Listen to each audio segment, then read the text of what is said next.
the hills of West Virginia resound with the sound of gold and blue football. Almost heaven, West Virginia. Now let's bring on the Mountaineers. Goes around about the 50, the 10, the 5. A touchdown, West Virginia. He did it. He did it. Patrick White. Touchdown, Tay Von Austin. The Don Nehlen's Mountaineers enjoy walking in where angels fear to tread. I think you think that these guys are going to fall over dead for you. Well, I got news for you. They're going to punch you right in the mouth. It's Mountaineer pride. Nothing cheap, nothing dirty, but West Virginia football. West Virginia football. We've no doubt tonight they shouldn't have played the old Golden Boot. Not this night. They've done it. They've done it. A perfect season. And the Mountaineers, for the first time in history, undefeated and untied. Don Nehlen and his Mountaineers, for the second time, have finished a regular season with an unblemished mark. Ain't no stopping the gold and blue.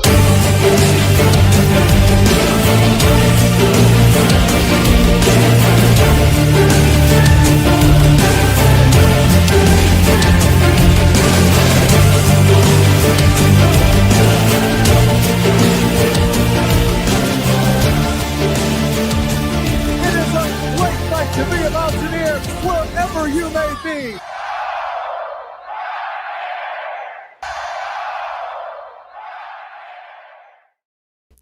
What's going on, Mountaineer Nation? Welcome back into the Country Roads webcast. We're providing you West Virginia sports content from Mountaineer fans for Mountaineer fans. Here for this CRW live stream here on April 8th to talk some more WVU basketball transfer portal. That's the subject of this one. Just got about a handful of new players that we're going to add to the transfer target list. Felt like that was enough to warrant its own little video here, and I'm expecting hopefully to get some WVU football news later tonight and maybe have another stream tonight or one tomorrow to talk about that. So plenty more live streams coming at you here on the channel, covering the WVU basketball portal news, of course, as that continues for the next week and a half or so.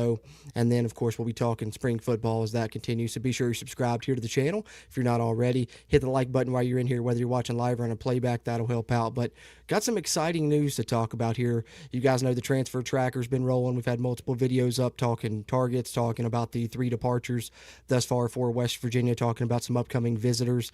And I told you guys as more names were added to the target list, would come back and talk about some of them. And particularly, there's quite a few in here that are exciting on the list already, and we've talked about some of those in the past. But as for this update, the reason that the thumbnail kind of features him prominently is because when I heard that West Virginia was in the mix for Terrence Hill Jr., who we're going to talk about momentarily, we'll lead off with him.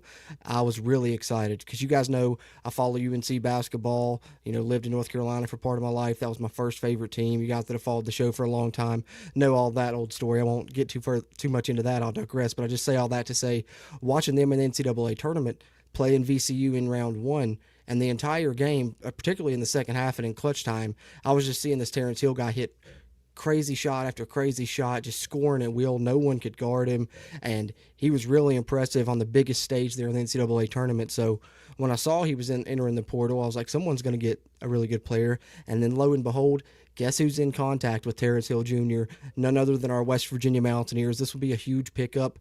Like I said, there's a lot of talented names already on our transfer target list that we've talked about, but he might be number 1 on my wish list currently as far as these portal targets for West Virginia. So with no further ado, let's lead off talking about him, and then we have about 4 other guys we're going to talk about as well. I'll get through this, looking at their numbers, talking about them, showing you where we're getting the information from that West Virginia is targeting them, and then we will get some of your all's comments before we wrap up at the end as well. Appreciate you guys that are tuned in here live.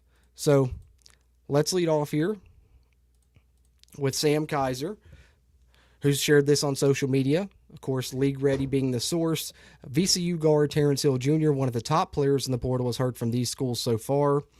Maryland, Florida, Arkansas, Tennessee, Kansas, Creighton, Texas.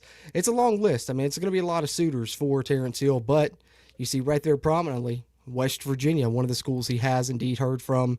And, he was the A-10 Sixth Man of the Year and the A-10 Most Improved Player this season. And like I said, did some impressive things in the NCAA tournament as well. So I was really excited to see his name pop up on this list. So let's pull up his profile here on ESPN and talk about some of his numbers last season.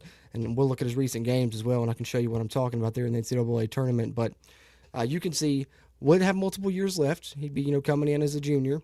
6'3", 180 pounds. So good size there, good length for a guard, decent enough there at 6'3" for sure, but can really score the basketball. 15 points per game, and did it while shooting 47% from the field, grabbing 3 rebounds per game and 3 assists per game.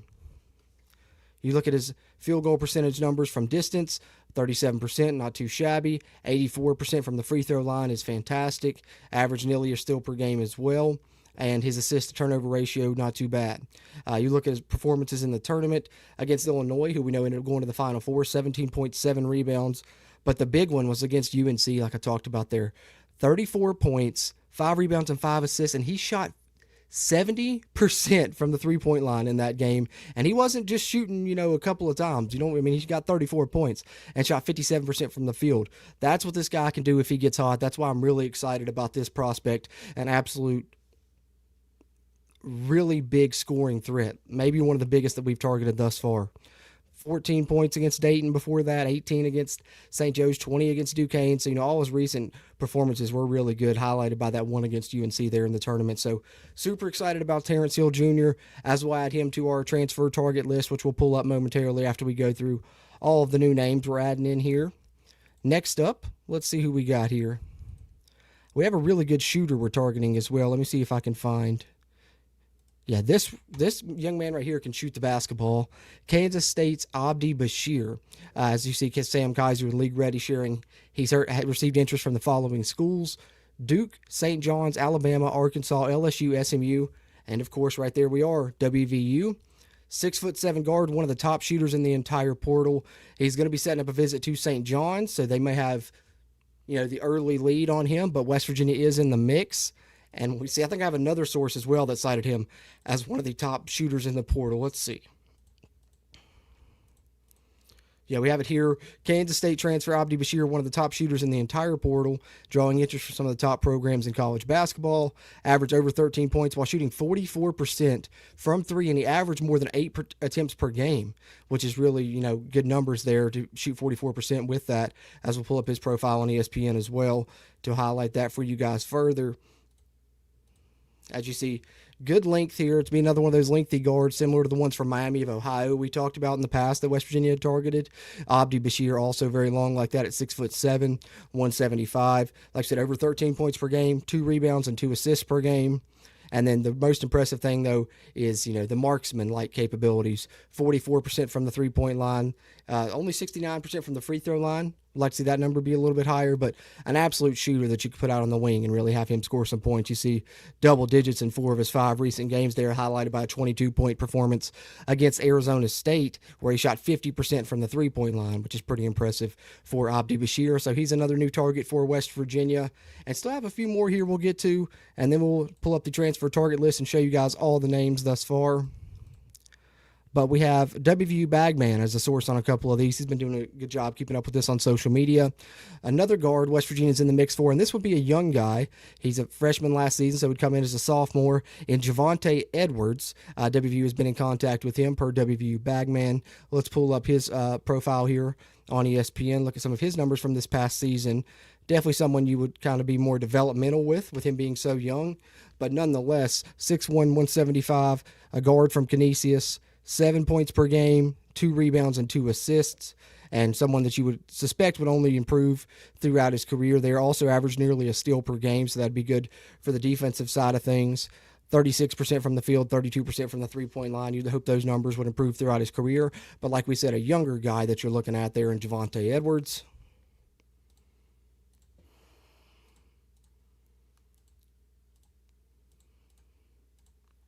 And then we also have from WVU Bagman here, West Virginia in contact with Jalen Griffith from Western Michigan, who you can see had a big game earlier this season, 28 points, 10 assists, and 5 rebounds in that one. Really good numbers from the field on that game as well. That was against Southern Illinois, it looks like there, from what I can see in the graphic. But let's pull up his profile on ESPN. If I'm not mistaken, he is another...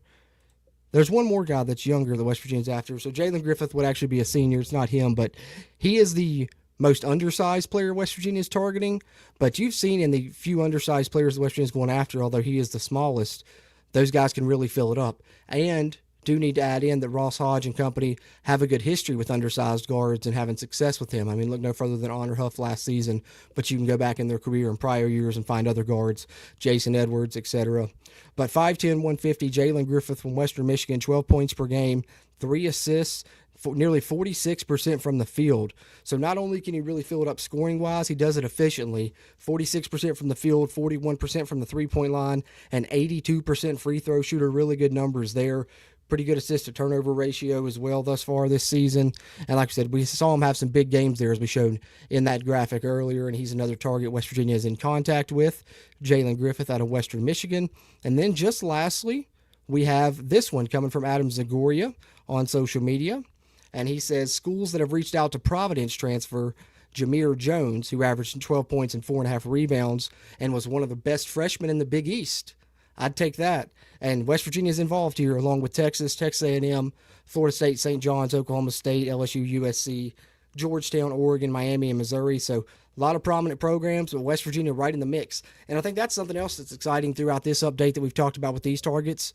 Is a lot of big-name programs involved, but West Virginia right there, swinging for the fences along with them. And I think that's exciting on a lot of these prospects.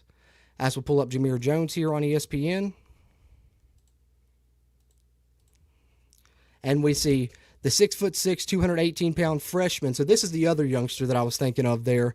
I really like, his capabilities. 6'6", 218, young guy that was a freshman this past season. And, on the last stream we were talking about potential replacements, who you could find for DJ Thomas. This guy would fit right in that category. You see, he was a freshman last season, similar size. DJ's a little bit taller, but Jameer Jones had, better scoring numbers than DJ did overall. 12 points per game, 4.5 rebounds, and did it on 57% from the field. And he also can shoot the three, nearly 39% from three-point range. So this would be a textbook stretch four that can both score and rebound the basketball. So definitely one to keep an eye on here is Jameer Jones, I think, out of Providence. So we'll add him to the list as well, which I will pull up momentarily. After running through all those new targets, got to take a swig of my water really quickly as I pull up the target list.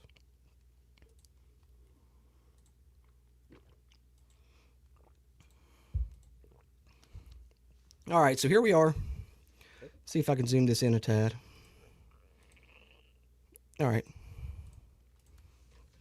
So here is now the updated transfer target list for West Virginia thus far. If you want info on some of the guys here at the top of the list, be sure to check out the previous live streams I've done recently since the portal opened. Muhammad C is one we're real confident about, hopefully coming to WVU. And Javon Buchanan is working on setting up a visit to the Mountaineers as well. Both Javon Buchanan and Jason Edwards would need an eligibility waiver, but feel pretty good about them potentially getting that. But the names we just added are, of course, the bottom 5 here on the list are the most recent additions. Going back through, we had guard Javonte Edwards from Canisius, forward Jameer Jones from Providence, guard Jalen Griffith from Western Michigan, guard and Abdi Bashir from Kansas State, who can really shoot the basketball and great length at 6'7". And then the prospect that I'm most excited about on the whole entire list, maybe, definitely at the top of my wish list currently, is Terrence Hill, the guard from VCU, who can absolutely score the basketball and has done it against premier competition as well. As we see here, a nice transfer target list for West Virginia. And I think for me, the theme continues to be, I know in these names here we added 3 guards to the list, but overall, West Virginia really targeting some length, 6'6 plus on pretty much the majority of their target list here, which I think is nice to see and something you'll need here with the defense West Virginia wants to run and just to, compete in the Big 12 Conference in general. But really excited about these transfer targets thus far for the Mountaineers and wanted to come on here and update that list one more time with you guys. But I won't keep you guys too much longer. Like I said, might be live again later tonight. I'm going to get some of your all's comments and then we'll call it a show. Hey, channel member Devil Dog in the house. Let's go. Let's go Mountaineers, Devil Dog for sure. Mountaineers headline, good to see you, man. He said that man beat North Carolina by himself. Talking about Terrence Hill Jr. Indeed, man, he was super impressive. I remember texting, one of my friends during the game, like, this Hill guy is ridiculous. He's unstoppable. And I saw him into the portal.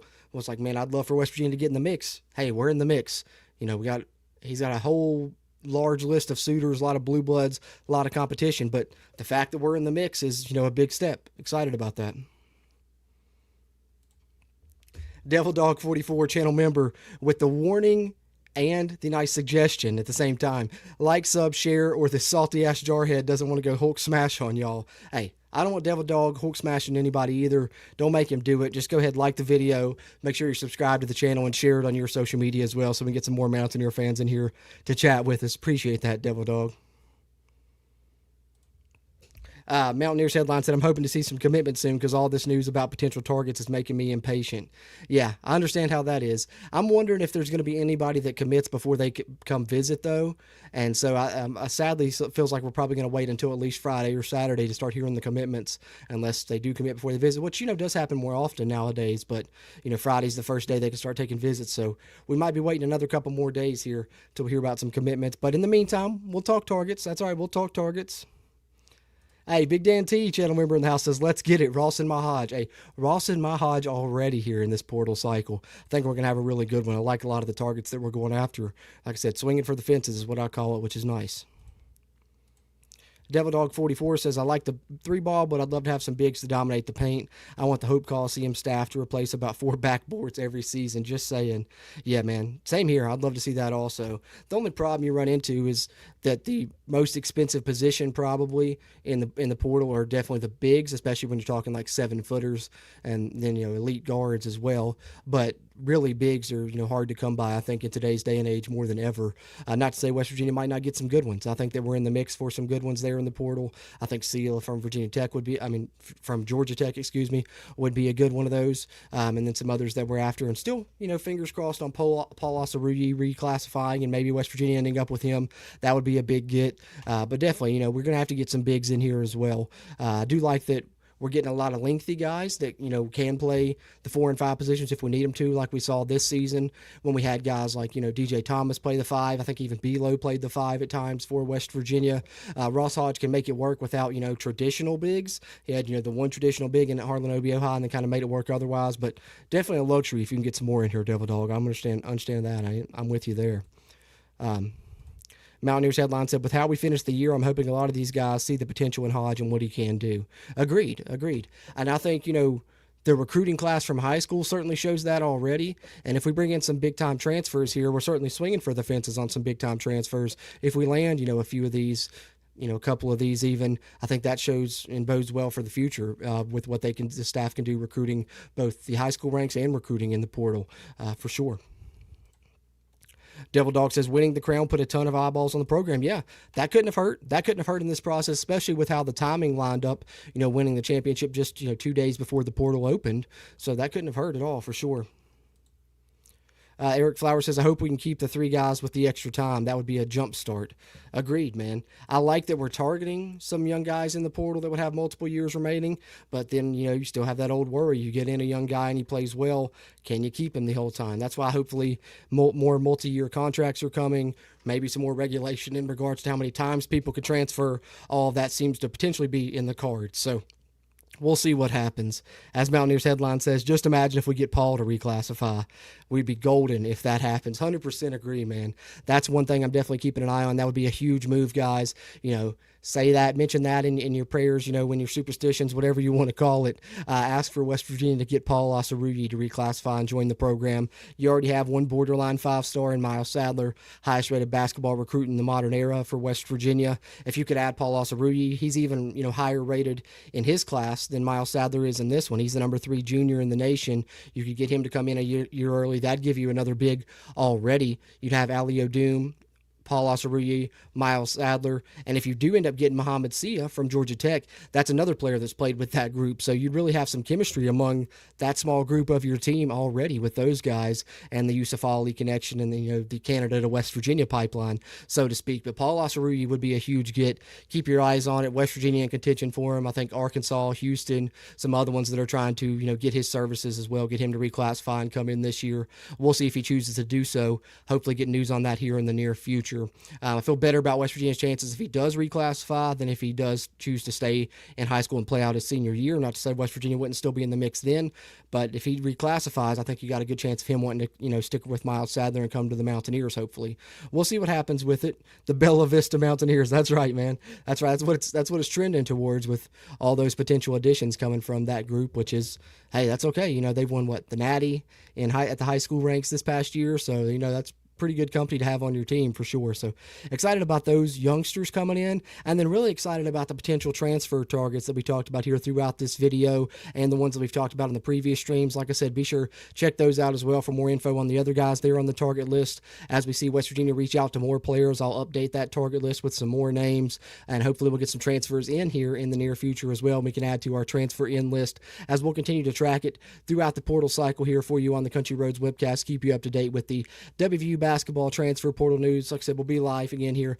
in the near future. I believe football practice is open to the media today, so hopefully we'll get some tidbits out of that, and I can go live again later this evening, or can go live, tomorrow. Like I said, it'll be live pretty much daily here throughout this portal process. It seems like as often as we're going to have to update the transfer target list and perhaps the transfer in list here in the near future as well. So daily live streams, definitely daily pre-recorded videos with WVU News Daily, keeping you up to date with all WVU sports there, in addition to just the football and basketball we cover in the live streams. So be sure you're watching those. Have the subscribe button clicked. You'll get them directly into your feed. You'll get notified when I go live at times like this. And if you didn't get a chance to, comment there in the chat, drop it in the comment section afterwards. If you're watching on a playback, I always appreciate those interactions, and still will chat the Mountaineers there with you after the fact as well. Be sure to hit the thumbs up button before you head out, and I really appreciate you guys as always. Hope you have a good rest of the day. I'll talk to you again soon, and let's go Mountaineers.